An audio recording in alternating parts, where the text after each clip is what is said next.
What does it mean when a story ends too neatly? In the public record, history often appears orderly. Events follow causes. Conclusions arrive with official stamps and closing statements.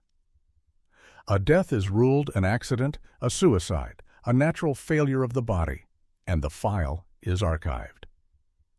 The world moves on, yet every so often a life ends in a way that leaves a faint echo behind, a sense that something essential was left unsaid. This story begins in that echo. Across decades and continents, there are moments when individuals stand at the edge of disclosure about corporations, technologies, systems, or power itself. They are not saints nor villains. They are people who, for one reason or another, found themselves holding knowledge that unsettled the structures around them. Some were wealthy, some were famous. Others were known only within small professional circles. What connects them is not certainty, but timing. Just as words were about to be spoken, documents shared, or systems questioned, their voices fell silent. Official explanations exist for each case. They always do, and many of them may be true. But history is not only written in facts. It is shaped by doubt, by unresolved questions, by the uncomfortable spaces between evidence and interpretation. This documentary does not claim hidden hands or secret masters. Instead, it asked something quieter and perhaps more unsettling. Why do certain stories stop exactly where they might have begun to matter? Imagine standing in a hallway just before a door opens. You can hear movement on the other side, sense that something is about to be revealed. Then the lights go out. When they come back on, the door is sealed, the hallway empty, and you are told nothing important was ever there. Human progress depends on people who challenge assumptions. Every scientific breakthrough, every reform, every hard-earned protection for public safety began as an inconvenience to someone powerful. History celebrates these figures in hindsight, but often forgets how fragile their position was in the moment itself. Knowledge can be a burden. It isolates. It creates pressure. And sometimes it places people in the path of forces larger than their own intentions. In the modern age, information travels faster than ever, yet control over narratives has grown more sophisticated. Silence no longer requires censorship alone. It can arrive through complexity, distraction, or plausible explanations that discourage further inquiry. A story doesn't have to be erased. It only has to become inconvenient to pursue. This series explores 10 lives that ended under circumstances officially explained, yet privately questioned. Not as proof of a single hidden truth, but as reflections of a recurring human tension, the fragile boundary between revelation and suppression, between what is known and what is allowed to be known. We will move carefully. Speculation will remain speculation. Facts will be treated as facts, and gaps acknowledged as gaps. What matters is not accusation, but attention. Because when attention fades, so does accountability, and with it the possibility of learning. Each chapter begins with a moment, a room, a decision, a final stretch of time when the future still seemed open. From there, we examine what was at stake, not just for the individual, but for the systems they intersected with. And at the end of each story, we will pause, not to conclude, but to reflect. Because the most enduring questions are rarely answered outright. They linger, they wait, and they ask something of us in return. What do we lose when a voice disappears? And how do we decide when silence is simply the end of a story or the beginning of something we were never meant to hear? It began with a quiet house on a cold December morning. On December 15, 2017, the bodies of Barry and Honey Sherman were discovered in their Toronto mansion, posed in an eerie symmetry by the indoor pool. They were bound, upright, and lifeless, each suspended from a poolside railing by belts looped around their necks. For a brief moment, officials floated the explanation of a murder-suicide, but the crime scene resisted that simplicity. Barry Sherman was no ordinary businessman. He had built Apotex, one of the world's largest generic pharmaceutical companies, by undercutting the inflated prices of brand-name drugs. He wasn't just successful, he was disruptive.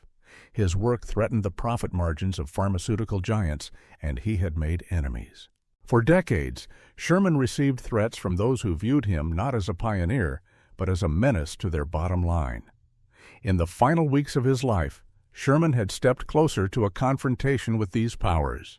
He had prepared testimony for a Canadian parliamentary committee investigating drug pricing, where he intended to present evidence of a global price-fixing conspiracy.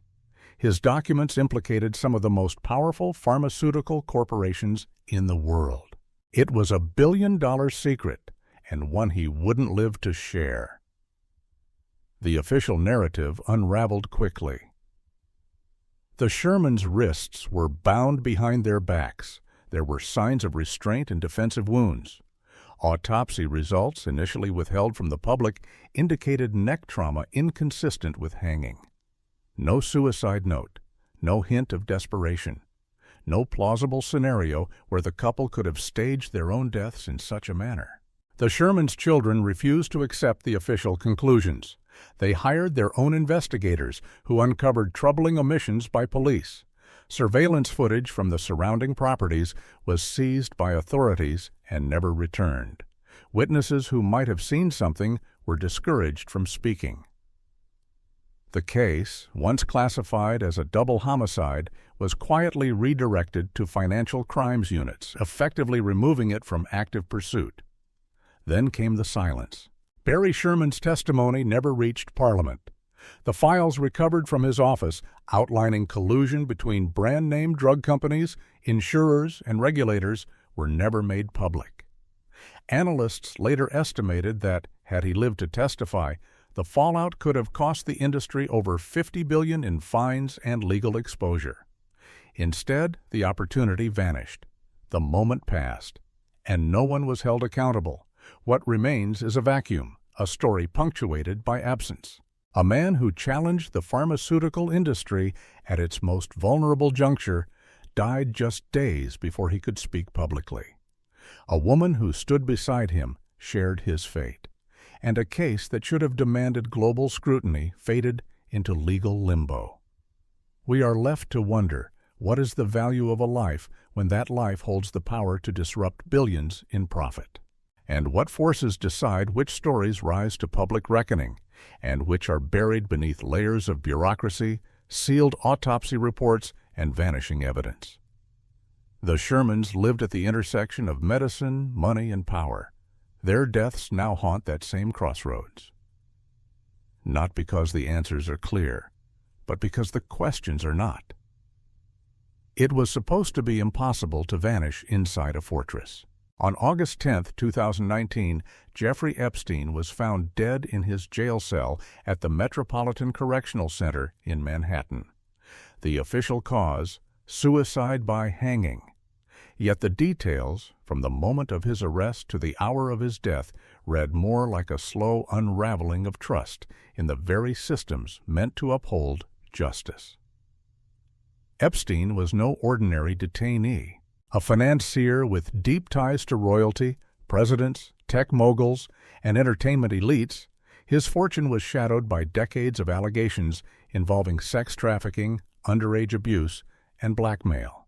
His private island, dubbed Pedophile Island by locals, was wired with surveillance equipment in nearly every room. Rumors swirled of hidden cameras and tapes that implicated some of the world's most powerful men.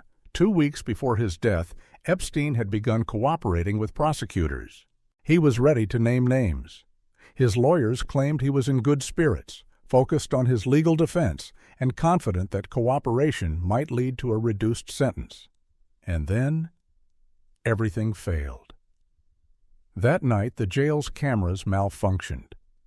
Guards assigned to check on Epstein every 30 minutes fell asleep. His cellmate was suddenly transferred. The suicide watch, which had been in place, was lifted without explanation. When staff found him, it was already too late. The autopsy revealed a fractured hyoid bone, an injury more consistent with strangulation than hanging. Forensic experts questioned the official narrative. The blood patterns, ligature marks, and position of the body raised doubts. But instead of investigation, the system shifted into closure. Hours later, federal agents raided Epstein's properties and seized mountains of evidence: hard drives, photographs, computers. They were never released. Requests for access were denied on national security grounds. The case against Epstein died with him. So did the possibility of exposing what he knew. Was this a failure of competence or something else entirely?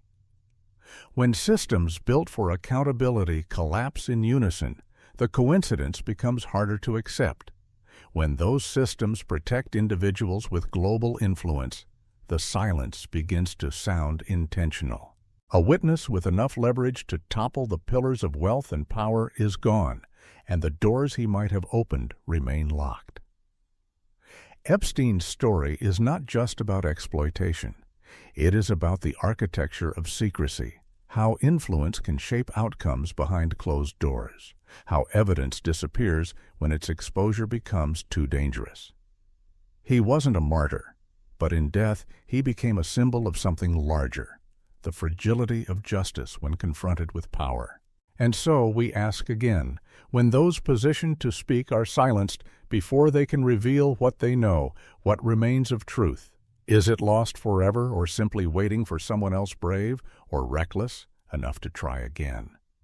In a world increasingly obsessed with transparency, Epstein's death was a blackout, and what we never saw might have changed everything. It happened in a quiet Spanish prison cell, far from the noise of Wall Street and Silicon Valley. On June 23, 2021, John McAfee, cybersecurity pioneer, crypto evangelist, and self-declared fugitive from the surveillance state, was found dead. Just hours earlier, a Spanish court had approved his extradition to the United States. The official word was suicide. But for those who knew McAfee,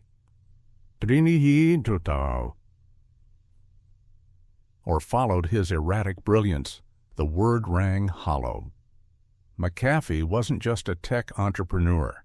He had become a symbol of digital rebellion, a man who once built antivirus software that protected millions, only to later claim that those same tools were being co-opted by intelligence agencies for global surveillance. He believed big tech had partnered with big government to quietly erode privacy, and he had data to back it up. In the months leading to his death, McAfee had warned publicly of a so-called dead man's switch, a system he claimed would release terabytes of classified material if anything happened to him. He posted cryptic messages, hinting at secret documents, global surveillance operations, cryptocurrency manipulation, and a future where freedom would be coded in anonymity. Then, as suddenly as he vanished, so did the data. His death, like Epstein's, occurred under the cover of malfunction. Surveillance cameras failed. Fellow inmates reported unusual sounds, multiple voices, a struggle, and despite repeated claims that he would never take his own life, the narrative snapped into place. Torn bed sheets, a hastily conducted autopsy, a cremation ordered before family could intervene. But the most chilling silence was digital. The dead man's switch, supposedly autonomous and triggered by absence, never activated. Within hours of McAfee's death being announced, his servers went dark, simultaneously and permanently. The files he promised to release were never found. No public leaks, no explosive truths, just disappearance. He had once claimed that governments feared him not for who he was, but for what he might expose. Whether that was hubris, paranoia, or prescience remains unresolved. What we do know is this: McAfee had uncovered traces of financial manipulation tied to digital currencies, with evidence that central banks were quietly hoarding crypto assets while publicly denouncing them. He had developed platforms for encrypted communication outside government reach. He was working, in his own eccentric way, to undermine systems of control. And then, he wasn't. This isn't a claim of conspiracy. It's a meditation on how modern dissent is met. In a world where information is currency and exposure is threat, even a chaotic voice can be dangerous, especially when it speaks of systems we are not supposed to question: money, surveillance, power. John McAfee lived as a provocateur, a wanderer between legality and resistance. But in death, he became something quieter and perhaps more enduring. A reminder that in the digital age, silence can be engineered. When the servers go dark, who controls what's remembered? And what is the value of a truth that never makes it out alive? She died alone, at home, in the quiet of early December. On December, he was found in a landfill, far from where any life should end. On the last day of 2010, John Wheeler III's body surfaced in a Delaware garbage dump. A decorated Vietnam veteran, former Pentagon official, and cybersecurity consultant, Wheeler had spent much of his life inside the corridors of American power. His resume included West Point, Harvard, and advisory roles across multiple presidential administrations. He knew where money moved and how. And perhaps that was the problem.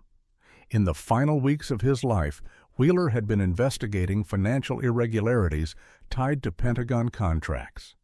What he discovered suggested more than just bureaucratic waste: a sprawling network of money laundering involving defense contractors, offshore accounts, and some of the nation's largest banks. Billions in taxpayer funds funneled through shell companies hidden behind security clearances. He had gathered documents, email chains, and internal memos. He was preparing to share it with prosecutors and congressional investigators. Then he vanished. In the days before his death, Wheeler was seen on surveillance footage wandering parking garages and hotel lobbies, disoriented, agitated. His family said this behavior was completely out of character. He had told friends he was being followed, that he didn't feel safe, that something was closing in. When his body was found, the details were jarring. No clear cause of death, signs of injury, but no explanation, no witnesses, no timeline, and no clear way his body ended up in a trash collection route. Police found no evidence of foul play, at least none they acknowledged. The case was quietly closed. Within weeks, the investigation Wheeler had supported was suspended. The prosecutors he was working with were reassigned. His files, those potentially explosive documents, were seized and sealed under national security classification. To this day, they remain inaccessible. A man who once walked the halls of power was discarded like waste, his life folded into the silence of bureaucracy. What do we do with stories like this, where the only consistent thread is the speed with which they vanish? Wheeler's death was not just about corruption, it was about the architecture of secrecy, about how exposure, real exposure, requires not just bravery, but protection. Without it, even those with influence, credentials, and connections can be erased without consequence. And if someone like John Wheeler can disappear with barely a ripple, what happens to those without titles, without credentials, who stumble upon something they shouldn't know? We often imagine transparency as the default state of democracy, but the truth is more fragile than that. It needs guardians. And when those guardians fall, we rarely see who pushed. So we are left with another empty space, another silence where a truth once stood, and a question that echoes again. How many stories must be buried before we notice the ground beneath us shifting? It was a cold January evening in Brooklyn, and a brilliant mind had gone quiet. On January 11, 2013, Aaron Swartz, programming prodigy, digital rights activist, and architect of parts of the Internet itself, was found dead in his apartment. He was 26. The cause was ruled suicide. But around his death swirled questions, not only of what had happened, but of what might have been prevented, or worse, silenced. Swartz was no ordinary coder. By his teens, he had co-authored RSS and helped shape Creative Commons. But he wasn't content building tools. He wanted to build a better world, one where information flowed freely, power was accountable and surveillance wasn't the price of participation. That pursuit made him enemies. At the time of his death, Swartz was facing aggressive federal charges, decades in prison for downloading academic research articles from JSTOR. He intended to release them to the public, believing knowledge paid for by taxpayers should belong to everyone. But prosecutors saw a criminal, and behind the legal battle, many saw a warning. Yet Swartz's real threat to power wasn't the JSTOR files. It was what he was working on next. He had uncovered disturbing truths that major technology companies, those we trust with our searches, our messages, our digital lives, were quietly collaborating with intelligence agencies. Not reluctantly, not under pressure, but as partners. He traced how platforms were being designed to harvest user data in real time, not only for profit, but for surveillance. He understood the architecture of it, the invisible scaffolding behind the web's surface, and he was preparing to speak. Swartz had planned to present his findings at an upcoming conference. His notes, colleagues say, revealed deep technical insights into how surveillance infrastructure had embedded itself into the bones of the Internet. Then he was gone. No suicide note, no final post, just a life interrupted. His family blamed the government's relentless prosecution. Friends believed something more was at play. His prepared materials were seized by federal agents and never released. The presentation that might have reshaped our understanding of digital life vanished with him. It's easy to call his death a tragedy, but that word can't hold the weight of what he carried. Aaron wasn't simply ahead of his time. He was among the few asking how freedom survives when technology serves control. In the wake of his death, new revelations emerged: Snowden's leaks, corporate complicity, mass surveillance confirmed. Swartz had seen it coming. He tried to warn us, but we weren't ready to listen. And perhaps that is the most enduring silence, not the loss of one man, but the loss of what he might have sparked had we heard him in time. In the glow of our screens, we often forget that the systems we use shape the world we inhabit. And when those systems betray us, who speaks? When they fall silent, who listens? He died with a blow to the head, but the real injury was to possibility itself. On July 11, 1994, Gary Kildall, one of the early architects of personal computing, was declared dead from head trauma sustained in what authorities described as a fall at a California bar. The story was simple, unquestioned, final. But those who knew Kildall and the work he was doing weren't so certain. Kildall wasn't just a pioneer. He had developed one of the first widely used operating systems for personal computers, paving the way for modern computing. Yet his name was eclipsed by others, his contributions overlooked in the official timeline of tech giants. Still, he remained active, inventive, and deeply curious about how technology could empower ordinary people. In the years before his death, Kildall had shifted focus from computers to energy. He was building a decentralized energy management system, software capable of allowing communities to produce, store, and trade renewable power without relying on centralized utility companies. His system could coordinate solar, wind, and battery storage across homes and businesses, bypassing the traditional grid. In short, it threatened to dismantle the monopolies that governed energy distribution. It wasn't just a technical innovation. It was a philosophical one, a way to return control of energy to individuals, to reduce environmental impact, to reimagine power, literally and figuratively. But disruption breeds resistance. Energy giants reportedly made offers to buy his patents, to absorb his project. Kildall refused. He believed energy independence should not be bought, hidden, or buried. He planned to release his system as open source. Then he died. Witnesses at the bar described strange men in suits watching him that night, men who left immediately after the incident. The injury pattern on his skull didn't match a simple fall. It suggested multiple impacts, But no investigation followed. The case was closed. Within days, Kildall's research lab was broken into. Not ransacked, targeted. His servers and backup drives were stolen, and with them, the only known working versions of his energy software. Nothing else was taken. Nothing was recovered. His death vanished from headlines as quickly as it had arrived. A man who might have changed the way we power our world became a footnote in tech history. And with him, the idea that energy could be liberated, not by politics or policy, but by code, was quietly extinguished. This is the story of what doesn't happen, of technologies never released, of systems never challenged, of potential quietly erased. How many innovations never see the light of day, not because they don't work, but because they work too well? How many futures are still born in silence, hidden beneath official reports and unanswered questions? And if we don't ask, who will ever know what we lost?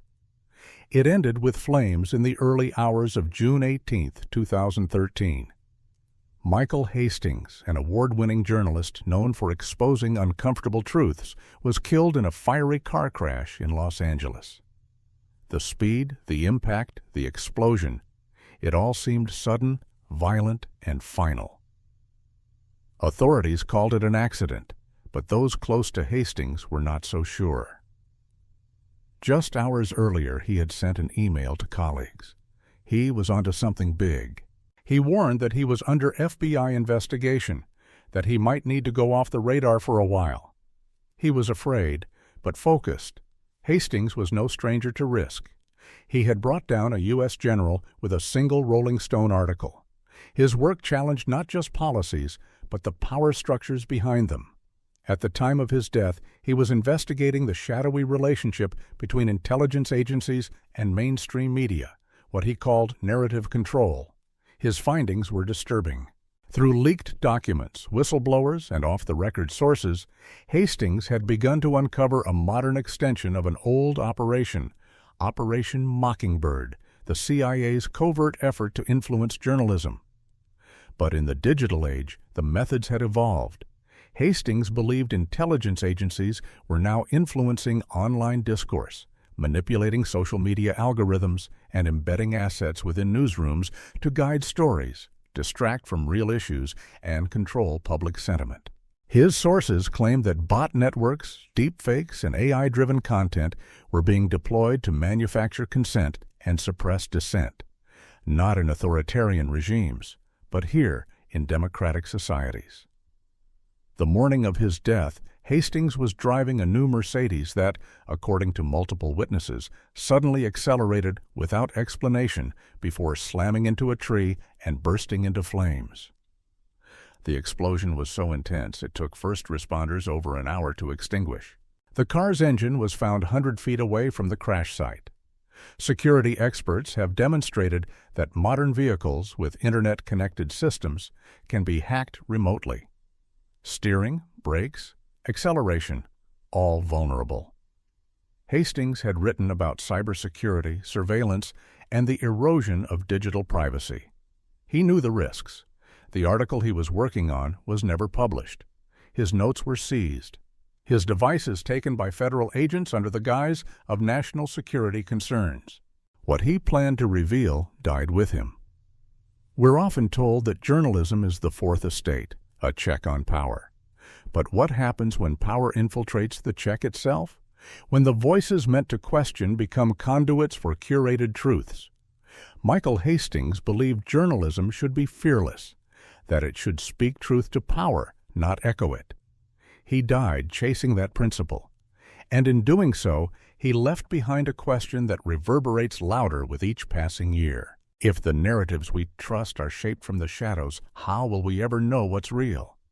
And when those who ask that question are silenced, who will ask it next? She was driving through the Oklahoma night, carrying documents that could have changed everything.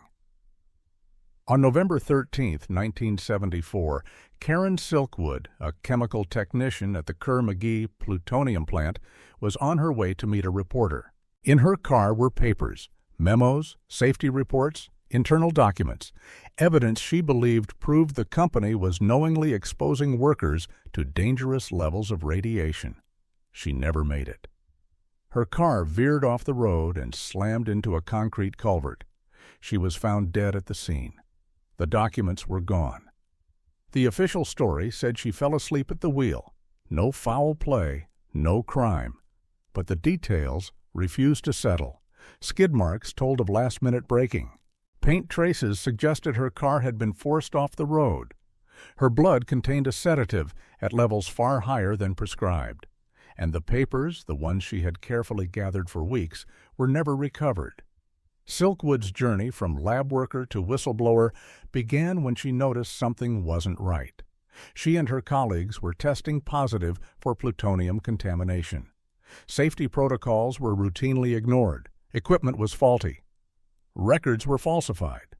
She filed complaints. They were dismissed. So she gathered evidence. She spoke to union representatives. She reached out to journalists. And on that final night, she was driving to share what she'd found.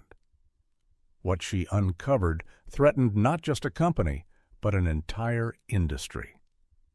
Her documents reportedly showed that Kerr-McGee had been cutting corners, falsifying inspection data, and exposing workers, and possibly entire communities, to radioactive contamination. Worse, the Nuclear Regulatory Commission allegedly knew and did nothing. After her death, investigations were launched, but no one was charged. The plant eventually shut down. The trail grew cold. But Karen's story didn't disappear. It became a symbol, not of conspiracy, but of consequence. Of what happens when an individual confronts systems built to obscure, delay, and deny. She was not a scientist by training, nor a politician, nor a professional activist. She was simply a person who saw something wrong and tried to make it right. That made her dangerous. And maybe that's the most sobering part. Truth, in its rawest form, rarely arrives through grand gestures. It arrives in someone's decision to speak, to share, to risk. But the path from knowledge to change is treacherous. It can be derailed by fear, by power, or, as in Karen's case, by a curve in the road and a silence that follows. The question remains, if the documents had made it, what would we know today? And how many other truths have disappeared in glove compartments, just moments from the light? The river was calm that day, carrying secrets beneath its surface. On June 19, 2015, Dr. Jeffrey Bradstreet was found dead in a North Carolina river with a gunshot wound to the chest. The official report called it suicide. But the currents of his story run deeper than that single conclusion. Bradstreet was a controversial figure, an autism researcher, a physician, and a vocal critic of vaccine safety. He had treated thousands of children using unconventional methods that focused on detoxifying heavy metals he believed were introduced through vaccines. Many parents saw dramatic improvements in their children. To them, he was a lifeline. To regulators and pharmaceutical interests, he was a problem. Days before his death, federal agents raided his clinic. They seized patient records, research data, and treatment protocols. The stated reason, suspicion of unapproved medical practices. But the timing raised alarm. Bradstreet had been investigating a compound called nagalas, which he believed was being introduced into the human body through vaccines, suppressing the immune system and potentially contributing to serious disease. He wasn't alone.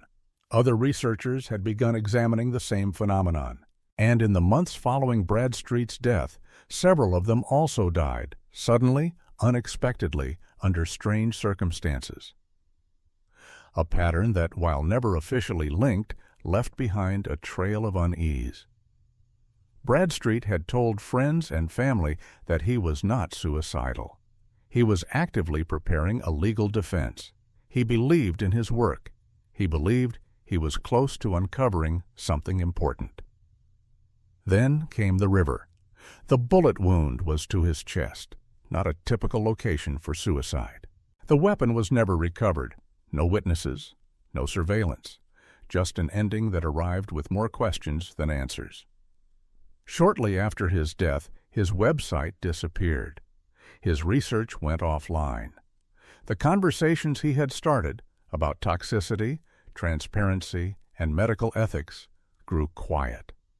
And the families who trusted him were left with grief, confusion, and a deep sense that something vital had been taken from them. This is not about proving conspiracy. It is about the vulnerability of dissent, especially when that dissent collides with powerful industries and established narratives. Bradstreet's work may have been flawed, or it may have been ahead of its time, but the way it and he was silenced leaves a void. Science depends on skepticism, on challenge, on inquiry. When those who raise difficult questions disappear, not just from life but from the record, what remains of that process? How many voices must vanish before we begin to ask why the silence feels so deliberate? And how much truth is lost each time the current carries another story out of reach? Some deaths come quietly. Others, like this one, vanish beneath the roar of a manufactured silence. On July 11, 1994, Gary Kildall died after suffering a head injury in a California bar. The official account claimed it was an accident, a fall. But to those who understood who Kildall was and what he was working on, the details never quite settled. Kildall was a foundational figure in personal computing. Long before Microsoft became a household name, Kildall had developed CP/M, one of the first operating systems for personal computers. He had opportunities to dominate the software industry. But what he valued more than power was innovation, an open future. In his later years, he focused on energy. His vision was bold, using software and network systems to decentralize energy distribution, a way for homes and communities to generate, store, and share electricity without relying on massive power grids or utility monopolies. His design would allow peer-to-peer energy trading, empowering individuals and small communities to become energy independent.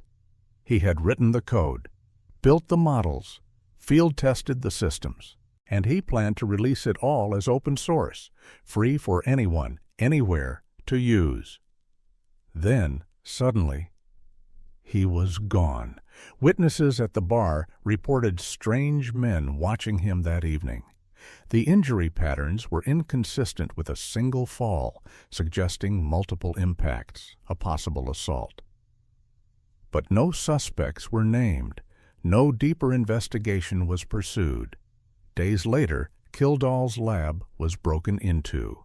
Not looted, surgically targeted. His servers, research drives, and backup systems were taken. Not stolen for resale, stolen to disappear. With his death, the technology vanished. The momentum behind a decentralized energy future collapsed, and the companies that stood to lose billions from its adoption breathed easier. This story isn't about one man's fate. It's about what his life represented and what his death erased. There are moments when innovation threatens to level the playing field, when knowledge, in the right hands, could shift power away from monopolies and into the public domain. Kildall was standing on that threshold, and then he wasn't. We often assume that progress is inevitable, that better systems will naturally rise and replace the broken ones. But what if that isn't true? What if progress has to be protected, not just from ignorance or inertia, but from those who benefit most from things staying exactly as they are? Gary Kildall believed in a world where energy, like information, could be shared freely. His death left behind more than questions. It left behind an absence, a future postponed. And it forces us to ask, how often does possibility die quietly before we even knew it was alive? She warned the world, then she vanished from it. Karen Silkwood's story, though decades old, still flickers like a warning light on the road between truth and consequence.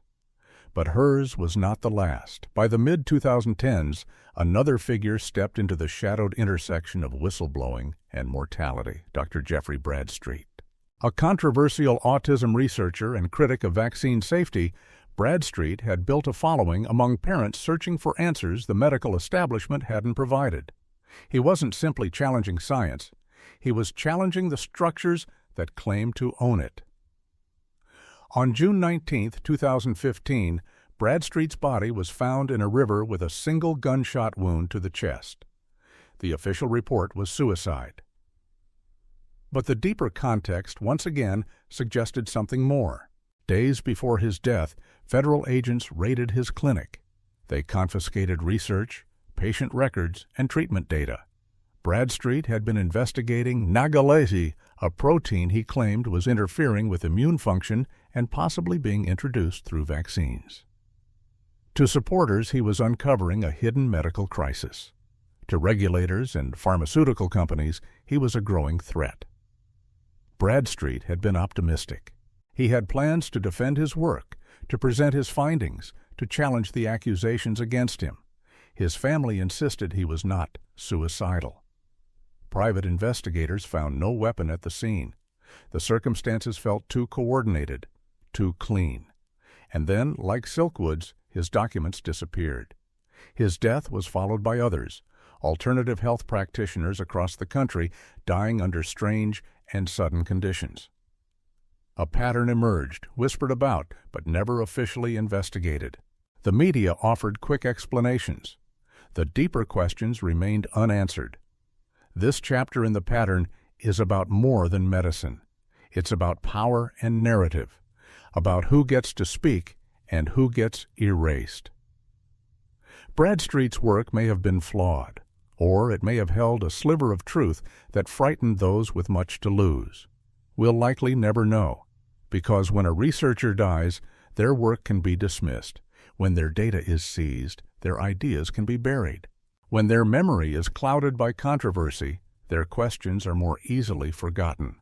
What remains is a vacuum, the kind where other potential voices fall silent, too afraid to step forward. Bradstreet once said he believed healing should begin with honesty, that science, if it is to serve humanity, must allow itself to be questioned, even by those outside its gates.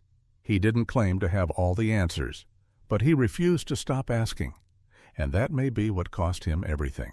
So we ask again, when those who challenge consensus are silenced, not by debate but by disappearance, what does that silence cost us?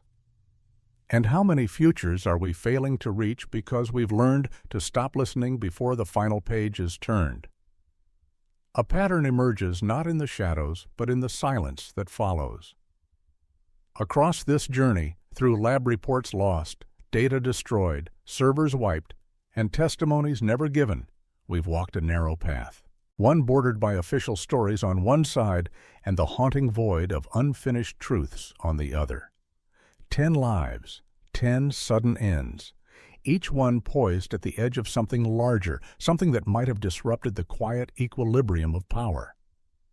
In isolation, any one of these deaths might be explained away. Tragedy, coincidence, bad luck. But placed together, they begin to hum with a low, persistent resonance, a murmur beneath the surface of modern life, that the deeper you dig into systems of profit and control, pharmaceuticals, surveillance, energy, finance, the more fragile your existence becomes. This is not a documentary about conspiracy. It is about fragility.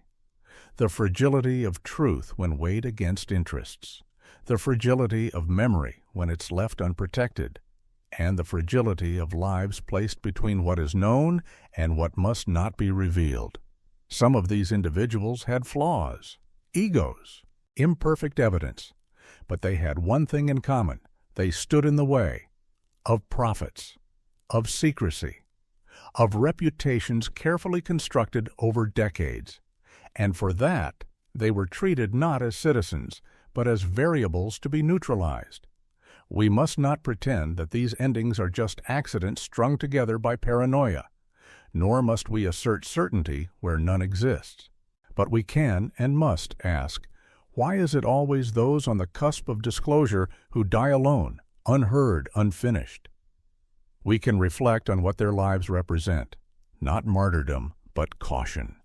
Not sainthood, but possibility. They remind us that progress does not march forward on its own. It stumbles, it falls, and sometimes it is pushed.